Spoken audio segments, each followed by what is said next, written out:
This is the Mike Wysocki Show. Thank you, everybody, for joining us. We are starting. We're starting right now. I want to welcome everyone here with Josh King, Tyler Vietmeier, and Tim Tobias. We have a very special show today because we've got a national guest. We got a big time guest. We have Dustin Diamond, stand-up comedian. And he's obviously best known for his role in Saved by the Bell as Screech. And he is joining us on the show tonight. Dustin, thank you so much for coming on. Thanks for having me. Is there any way I can get your volume turned up a bit? You sound like Darth Vader a million planets away. Let me see. They're working on it right now. And as long as you're not my father, that's okay. That's okay. Is it coming in? Is this any better? Not totally. I think maybe you moved in a couple moons. We're getting closer. Let's see here. Here with Dustin Diamond. But I do appreciate that you're not breathing sultry. That's That's +1 on your side. All right, we're already up a point. Let's see here. It'll be a test for my eagle hearing. I know eagles have great vision, but I don't know eagle hearing.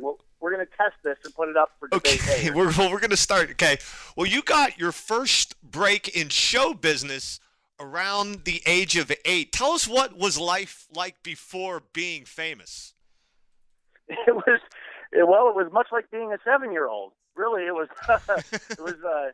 It wasn't doing too much. Was trying not to poop my pants. Hanging out. Playing tag. All the important stuff at that age. So. Going to toy stores, hoping to find Storm Shadow amongst all the GI Joes. So just completely normal, regular stuff. So then. Oh, absolutely. So how long into Saved by the Bell were you when you started to get recognized in public? People started coming up to you or looking at you, pointing at you. How long into the show till that started happening? It was weird to go from standing in line outside of movie theaters to for waiting to see like the big new movies and stuff, to having people stand in line to see a movie that I was in. That was a weird thing. But then getting Saved by the Bell was even weirder because that was the next step up. Because then instead of random occurrences here and there, it became kind of like an everyday thing. Like people would see me at the mall, people would see me at the grocery store, and it was really weird. And I think the most surreal part of it was going to school, because there's this bridge of someone who's famous by someone seeing them on TV. They don't have the same perspective and experience for themselves, because for them it's work and they're on the show, so it's different. They just walk in different shoes. But then there's that bridge of inner circle people who are not terribly excited to see you because they see you every day at school, but yet they do know that okay, well, this is a big deal. This person's popular, which is other people that they know from their older brother or sister that go to college or other schools are talking about. Well, you go to school with Screech, so it was. I think that was kind of the big break for me, which was noticing wow, someone in the mall came up and asked for my autograph. And then, people also at the mall who were I'd see it, wouldn't talk to me because they were were kind of I don't know, the girls, who set off and did their own thing at recess, in 5th or 6th grade. All of a sudden they were coming up and hanging out and talking with me and stuff. And it was it was a notable kind of weird thing, because that didn't happen with any of the other guys at my school. So I think it was cool, and it was also one of the cool things on the side, just for school dances. I was the guy, bringing freshmen to the 6th and 7th grade dances. That's and really freshmen cool. From other schools. How is this kid bringing high schoolers to come? I was a hero with all my buddies. He should have been. Now, this is a question I was telling people about you being on the show. We're here in Pittsburgh. A lot of people got excited about it, and people start, can I ask you this? Can I ask you this? So this isn't a question from me, but from a super fan. They want to know if you ever hooked up with Jesse, Kelly, or Lisa while on the show. No, man. It's a totally different world when you're actually, in the business and you're working with these people, because you audition with people, you see them every single day, and it's just good advice. You know, you don't realize it and appreciate it till you get older, but, like, you don't mess where you eat, you know, and it's like, think about, like, you know, the hottest coworker you could possibly think of. And, like, you hook up with that coworker, and then let's say things turn south, and now every day at work is uncomfortable. You know? Yeah, now, that would be. Every day at work is just a hellish nightmare, and you know, so it's just good advice, because especially in this world, you know, with television and acting, you know, when that job per se ends, then you might audition and work with them on another job in the future, which in the normal workplace is like few and far between, if it ever happens. Right. Now, when you're doing the show, how many days a week and how many hours a day go into a half-hour show? I think this is some people don't understand. You know, oh, it's just a half hour. You're just working, you know, a few hours a day. It's not even a half hour. I mean, in a half hour, you got to account for 8 minutes of commercials. So you're talking 22 minutes of actual airtime, not including the minute, you know, to minute and a half of opening and ending credits. Right. You're looking at like 20 minutes of airtime. Takes 5 days, and you're looking at about, you know, sometimes upwards of 14, 15-hour days. Wow. Is it constantly being rewritten from the writers? Oh, yeah. I mean, every day the script changes. You know, sometimes multiple times a day. You know, like there'll be rewrites that'll come down. So you're in the middle of rehearsing a scene, you'll take a 10-minute break, you'll come back, and like new lines have come down. And sometimes it'll be a couple pages at a time. Sometimes it'll be a bunch. You know, you'll do a Tuesday night run through where you'll go through the scripts front to back, no makeup, no wardrobe, and anything else, but standing on the set. You know, you're still on book. You haven't gotten off book yet, which means you're still holding your script and reading from it. You don't have all the lines memorized because it's new and they keep changing. And then you've got like the run through usually is like an hour and a half, and you go from scene to scene in order. The network, the writers, the executive producers, the director, people from, you know, in our case, people from the network, like NBC executives who come down just oversee how everything's going. Script supervisors, props, you know, makeup and wardrobe normally wouldn't. Makeup wouldn't come in until shoot days, but wardrobe would be there, kind of figuring out, okay, in this scene, what's required. Screech has got to be a robot during a dream sequence of the hall monitor scene in this, so we're going to need to make a wardrobe outfit, get together with special effects, and you know, you've got 80-plus people standing on the set going, okay, you know, start. You go from beginning to end, and then you go home for the evening. Usually do that at the end of the day. And then that's, let's say, Tuesday. And then Wednesday morning when you come in, possibly the entire script could be different. Now, we're not talking just regular lines. We're talking like entire scenes may be cut. Like, it may have read well in their minds in the writer's room. You know, you've got maybe 14 writers, and they thought something was funny one night. Then they actually get to see it, and the producer goes, not funny. So all of a sudden, everything is struck and rewritten, and like, you know, the next day, what was a dream sequence is gone. Now it's like a gym scene or like a scene in the Max or something like that. So for the actors, it's a lot of fly by the seat of your pants kind of stuff. And you went through all that at a tough age for anybody. You were like early, like 10, 11, 12, 13, 14, those kind of awkward years. That must have been tough doing that in front of a camera at that age. But did you have a favorite co-star while you were on the show? Well, to answer both of those, or to comment on both of those statements there, the first, you want to talk awkward? Okay, for any guy, I liken it to this, okay? Playing the nerdy guy, playing the screechy guy, and, you know, looking skinny and scrawny, as, you know, we all do at certain ages, some more than others. I was the super scrawny kid with the big nose, the big fro. So I knew where I was in life at that moment. I knew sometimes when you come out, Screech comes out, you know, and they write a scene, Screech comes around the corner, you know, in the wrestling onesie, you know, the singlet, and all of a sudden you're, you know, like, I get the joke. You know, I know why they're laughing, because it's the skinny, screechy guy coming out, you know. I mean, I understand it. So as a professional, as an actor, you know what's going on. But, like, you know, the feeling is this. You know, when you're, like, at a pool party and you're a young guy and you step out of the water and, like, your trunks are kind of clinging and you pull out because it's kind of a, you know, you're going through that kind of shy, like, hey, we gotta make sure I'm adjusted and it's not too visible when I get out of the water here. There's girls at this party. Imagine going through that in front of millions of people every week.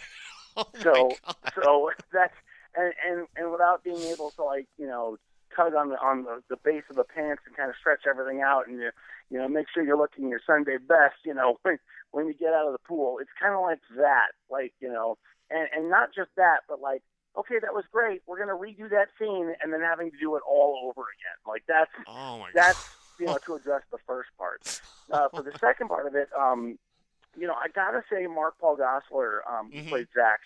I had a special bond with him because of two things. One, we auditioned together when we were both hoping to get the prospective parts. Mm-hmm. So that helped a lot. I mean, that really was a beneficial boon for being able to go in, because we had that chemistry, Mm-hmm. and which ties into the second part of it. The second reason is that chemistry.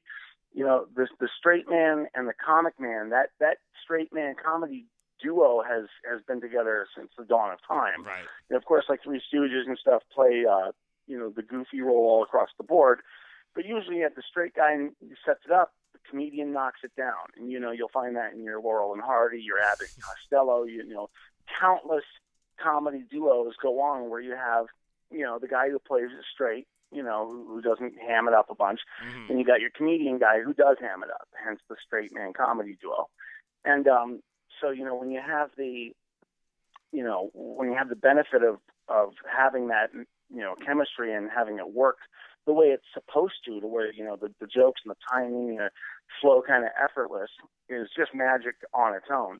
But to have that with someone and get the role where you read for the part together, it's so much better than, like, picture Seinfeld. It's a little bit of a bad example because Seinfeld was named after the head. Jerry Seinfeld was the show, was the executive producer, the creator, and it was named after him. But let's just take it for what it is. Mm-hmm. Let's say he auditioned for it, played Jerry perfectly, and then you got George Costanza, and you got the Elaine characters, you got the Kramer, of course, super memorable. You have all those actors come in and actresses, and they audition for the part, and it works great. You're thinking, oh, this is going to be a fantastic show. The producers especially are going, wow, we're stumbling on the gold mine. This is going to get 100 episodes easy. Everyone's going to be watching this. It's going to be a phenomenon. Well, imagine, having that plus, times 10 when you go in, plus the addition of going in and auditioning, the very auditions, reading as Jerry Seinfeld with your Kramer, your George Costanza, like actually being there with them from the get-go, you can kind of see, without the sets and without the wardrobe and without the special effects and costume stuff like the poofy shirt, just by the script's dialogue and the way the actors are reading it, you can visualize this is going to work. So that, for me, the Zach and Screech characters really, were pivotal in not just making the show work, but I think for each of us getting the respective roles. Okay, I swear to God, only one more Saved by the Bell question, and then we're moving on. Sure. Because the book caused some controversy, but you didn't actually write it. You had a ghostwriter that wrote it. What was the story behind that? Yeah, it was not just a ghostwriter. I kind of got bilked in the way that this happens in the industry. Unfortunately, Mm-hmm. It's just the way it works sometimes, is that sometimes people take advantage, and there's not much you can do. I got a lot of flack for stuff that was in the book. Well, I was kind of pissed off the book as well, because a lot of, like 99% of the stuff that's in there, isn't something that I would have said had I written it. Mm-hmm. And it's stuff that isn't true and isn't, there's a lot of, I want to say liberties, but missed liberties that were put out there by a guy who was a ghostwriter who was, hired by the publishing company and thought, okay, well, I'm going to just write a bunch of stuff. Mm-hmm. It's going to be highly controversial. They were hoping that it was going to be so controversial that it would sell a ton.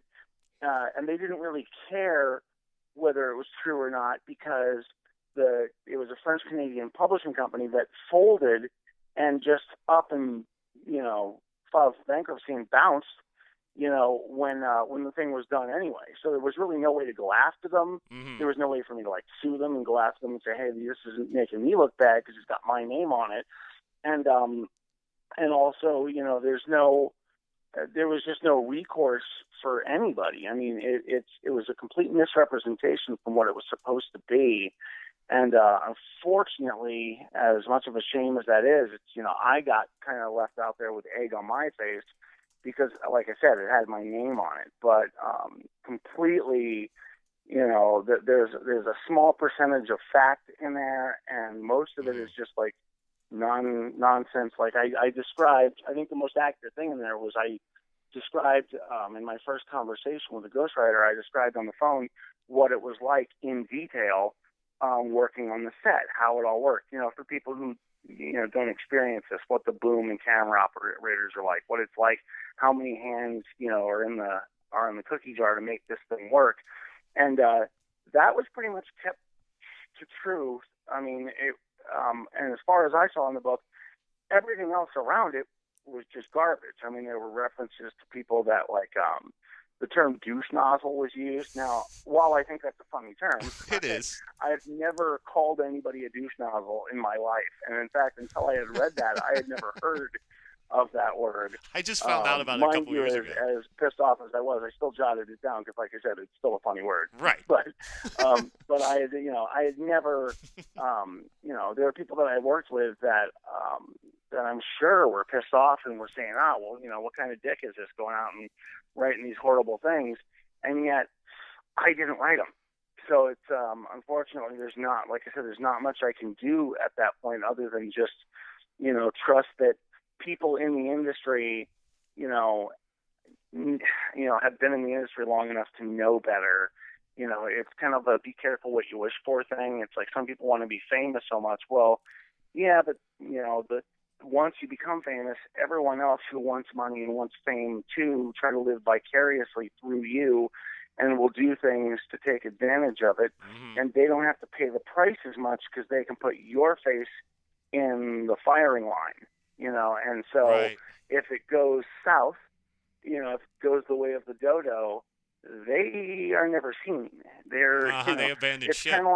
It's kind of like if you went out in the book zone. It's kind of like, imagine if you got the licensing rights to like Michael Crichton, mm-hmm. and you went out and formed an LLC and you created a book from like, let's just pick a random place like Guatemala or some Nicaragua or something out in the really far from us, mm-hmm. and then managed to write a book that was just completely slanderous and horrendous and filled with libel, which is of course is just slander in written form, and just completely garbage, and then slap the name Michael Crichton on it.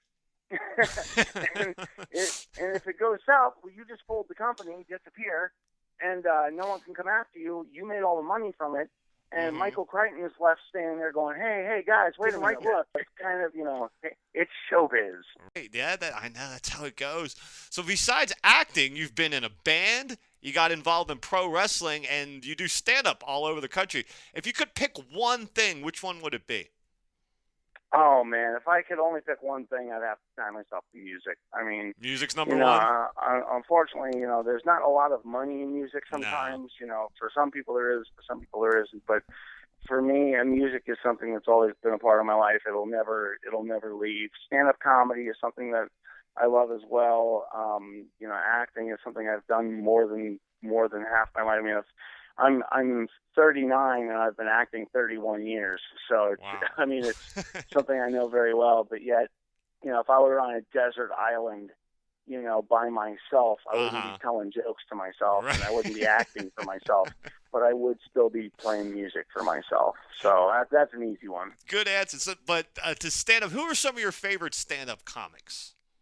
Oh man, stand-up, for what I love to laugh, first of all. So, start with the people who make me laugh. I mean, George Carlin was someone I grew up as idolizing at a very early age. Steve Martin and George Carlin always made me laugh. Mm-hmm. Stephen Wright, I always liked his dry sense of humor and just really witty, stuff like that. But hands down, and of course, classics, Louis C.K. and like there's classic guys who just have a natural style where guys like Louis C.K. are some people like you could just sit and listen to them talk about their day, and it's entertaining. Just to hear, I want to hear this guy complain and bitch about his day, and you're going to have some laughs and find pleasure in his pain somewhere. And I think that's a really, it's a gift to be able to have that. But for me, I like the Looney Tunes aspect of life. I grew up with the Bugs Bunny era. For me, I got to lean towards Brian Regan. Brian Regan is my hands down my favorite comedian. Brian Regan makes me cry laughing. That is for me like just really, really some of the best times I've had on earth. And he's 100% clean. Oh yeah. That's Brian hard Regan to do. It's hard to clean, which is something I don't work clean as a comic. But it's very, very hard. It is. It's a very, very difficult thing. For someone who doesn't do it, it doesn't seem that big a deal, but it really is. To sit back and write 100% clean. I can't even say like half the jokes I like from my grandpa was, they're like dirty jokes. They're like, it's like the classic old men sitting in the bar. Hey, I got a joke for you, and it's funny, but it's something you can't tell in your local church meetings. So it's like it's but there's a time and a place for everything. But on not just for the making me laugh and the clever and just the really zany and comical, cartoonishness of Brian Regan, but the admiration part of being able to appreciate someone who can work clean and other comics. I forget how it was worded, but I saw an interview with him once where he really worded it very, very uniquely. Where I think another comedian had asked him, "How would you write topics that have been touched on by hundreds of thousands of comics, for years and years and years, and yet you managed to come up with a completely unique and funny perspective on it? How do you do this?" And mind you, the person who's asking this question is a seasoned professional comic who does this for a living, and they're saying, what is the magic? How are you able to do this? We can't do this. And he said, I don't know what it is. It's, it's like to him, he likened it to going into a tunnel and seeing all these people come out with dirt all over their hands with pickaxes going, man, I've been mining and mining and mining. Don't, turn back, buddy. There's nothing in there. There's no gold left. And he just keeps walking in and digs until he finds gold. And it seems, so effortlessly put, but yet such a true and honest depiction, coming from Brian of comedy. It makes it sound, look, it makes it sound so effortless. Like, look, man, you just go in there and just, look around until you find funny, and don't stop looking until you find it. And it's not that easy. It's a lot harder than that, but somehow he manages to make it work. And I think that's, it speaks a lot to his dedication and love for the craft, that, it takes a unique eye and a unique person, a unique mind to be able to, latch on to things that aren't just funny to him, but things that he realizes are funny and what's the word, like approachable or understandable. They're graspable by the everyday person, someone who's not in that, field of expertise of whatever he's talking about, but something that that fine balance is something that's unique that people may not have thought of, and yet at the same time, something that everyone's thought of and is like, totally know what you're talking about. We all go through that. Right. And that really is the magic. That's the balance, is how do you find something that's so unique and yet so approachable? That's great. That's Brian Regan. That's a great answer. People that really like comedy, that's a really good answer. And I got to ask you a comedian question, because we've all been through this. If you can pick one out or something that comes to mind, worst gig you've ever had to do. Everyone knows stand-up is tough. Sometimes the rooms aren't maybe built for you. Maybe people are too drunk. They won't shut up. But we've all had those gigs where you just want to, why am I doing this for a living? Does any of those jump to mind? Really the hardest thing is grasping on to the fact that comedy sounds so easy when you look at it at its base, what's required. You go in, all you have to do is just make sure that each of the jokes you tell get a laugh. That's it. It sounds so easy. You just, if the joke doesn't get a laugh, you find one that does get a laugh. You just keep replacing all the jokes until each joke gets a laugh. It just sounds like there's just nothing to it. And yet, comedy is such a subjective thing that, this joke makes 10 people laugh, and 8 people don't think it's funny. Mm-hmm. Well, some nights the room is filled with the half that doesn't think it's funny. And there's nothing you can do about it. They're just staring at you, yeah. No matter how funny you are. And I think Jerry Seinfeld's movie Comedian really, really highlights that, where you get to see him behind the stage. I mean, Jerry Seinfeld, arguably, at the time, the funniest comedian on the earth. And he struggles a little in that. He was he was the King Midas of comics. He was just batting 1,000, just selling arenas and just, had his own hit show that was the #1 show in the world. And it was like just could do no wrong. Funniest guy. Effortless. He just made it seem effortless. Such a pro. I mean, to come out, people who do stand-up can appreciate, the guy came out and did a full, opening feature and headlining set all together, just by himself, just him, no one else opening for him, walks out, doesn't, straight and hilarious, right? And yet you see him come backstage and immediately start complaining, man, how big do you got to get for a guy to just shut the hell up and listen, for an audience just to listen to you, because there were hecklers in the crowd, and he was dealing with a rough night. And to sit back and watch that and think, wow, at his level, he's still experiencing shows like that, that says it all. That really, that lets you know that, comedy's a trap where in the beginning you think, you end up with let's say 50 good shows in a row, and you think, you know what? I got this figured out. Right. I got it figured out. I know what I'm doing now. And that's a trick. Now that you're older, now me, I've been in 18 years been doing stand-up, now I know that if there's 50 good shows in a row, all that tells me is that there's a whopper coming.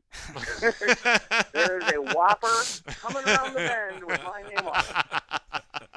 Dustin, Josh King here. Given the fact that we are interviewing in Pittsburgh, a major sports city, I have to ask if you're a sports fan, and if so, who do you consider yourself a fan of? I am actually, hold on a second here, actually in my computer. I'm actually not a big sports fan. It's one of those things that, I enjoy, like football, for instance. I enjoy watching a good solid game, like a good grudge match kind of game where it's going back and forth, the skin of the teeth points, the clock's just ticking, and these points are being just, every one is just hard fought to get, just really good defense balanced with really good offense. But you know what? I'm not the guy who stands up and screams at the TV. I'm not the guy who gets all riled up, for that. I enjoy the company that I'm with when there are games on. No matter what the sport is, I enjoy a good, comfortable vibe. In fact, I'll tell you this. It's a balance, because here's the thing. Me, like for video games, I'm a big gamer. So for me, I'm like an RPG, I'll buy Skyrim over Madden any day, But at the same time, the graphics have gotten so good, and the fact that the games get to where it's like they've got like announcers, they've straight got commercials now. It feels like they're watching football during the video game. It just feels amazing. The fly-by cameras and you hear the players talking and stuff, and it's just amazing. And the graphics, forget about it. But here's about as a sports gamer as I will get. Okay. And my friends love this that are really into sports too.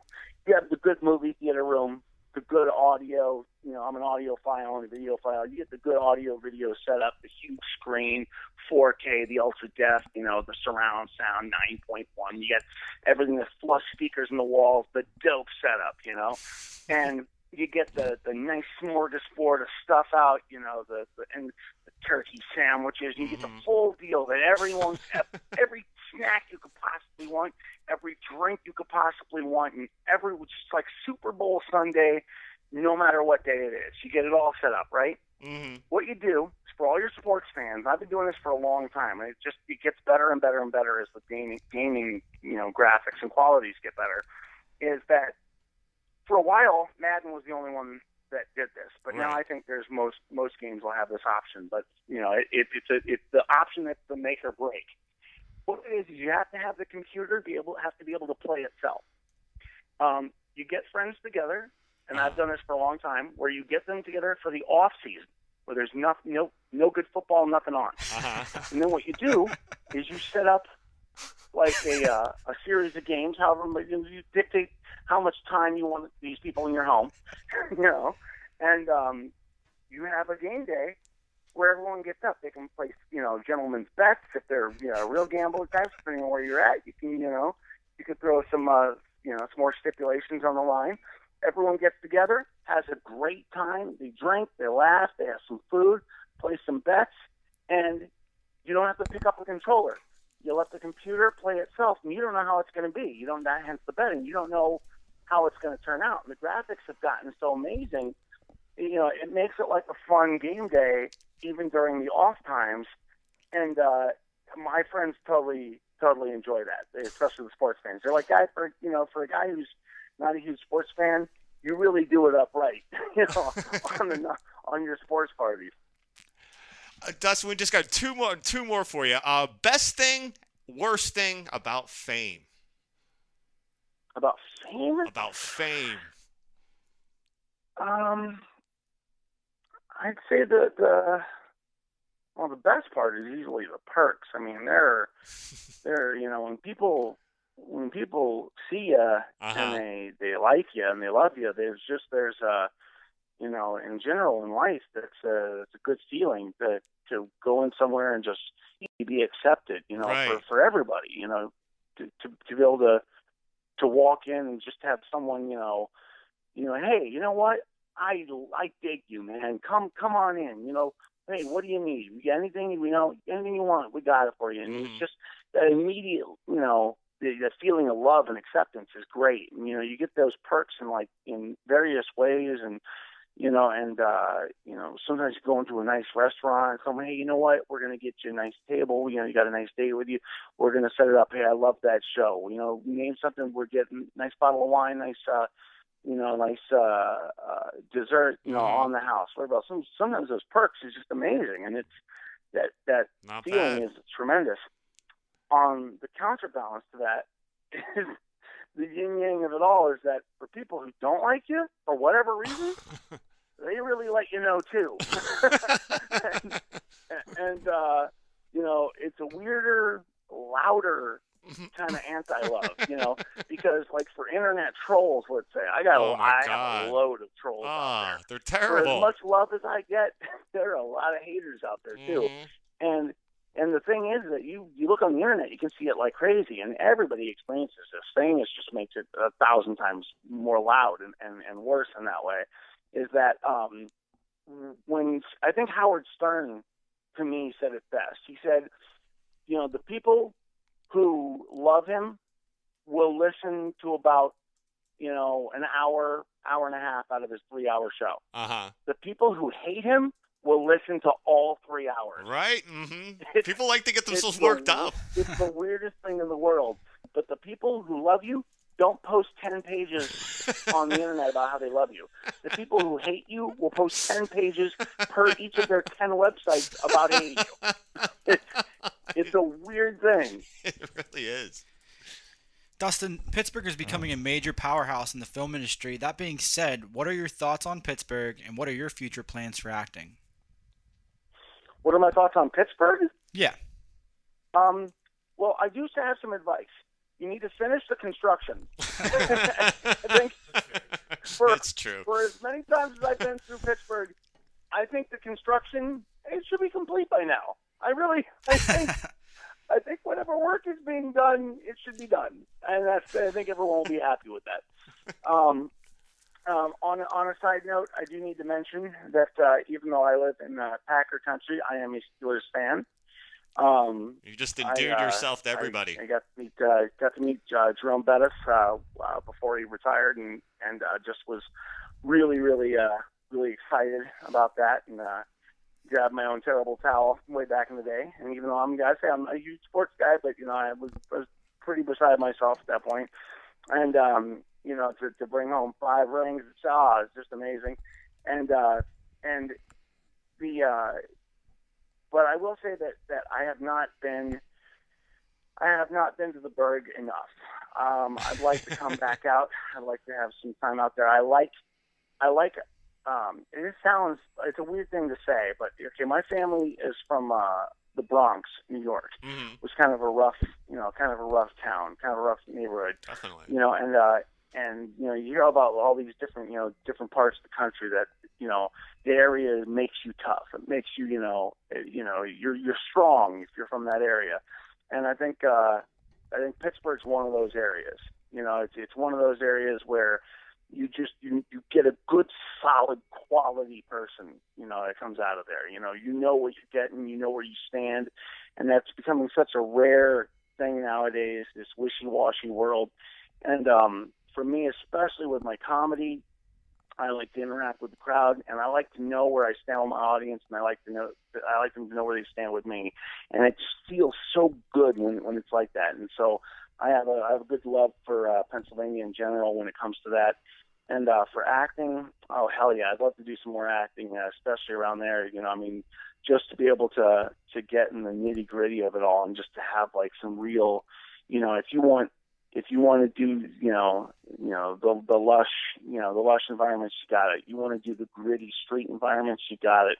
You got so much, I've shot pretty much in 31 years. I've shot all over the country, and I think there are a few parts that the country that add like a special flavor for me. It's like I like there are parts in Texas where I like that Texas feel. I like California, of course, has got a lot of great parts that I love out there.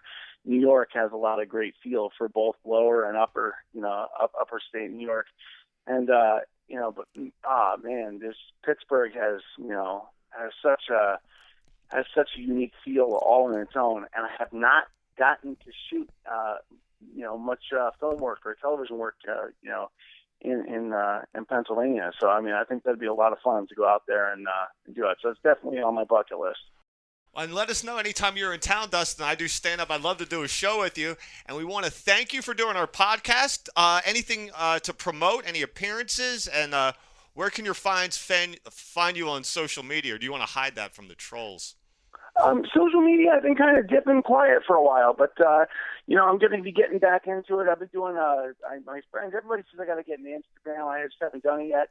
But for right now, I'm going to be getting back into my Twitter. I got into Twitter kind of late, and then I had a lot of drama that hit for a minute, so I had to sit for a minute on that. But if people want to find me, I'm going to be getting back into my Twitter, which is @Dustin Diamond. Feel free to check that out, and I'll probably be hitting Instagram and promoting it through my Twitter there. But yeah, @Dustin Diamond if people want to reach me direct. Dustin Diamond, thank you very much for joining us. Yeah, thanks, Dustin. Absolutely, my friend. Thank you so much. Thanks, Dustin.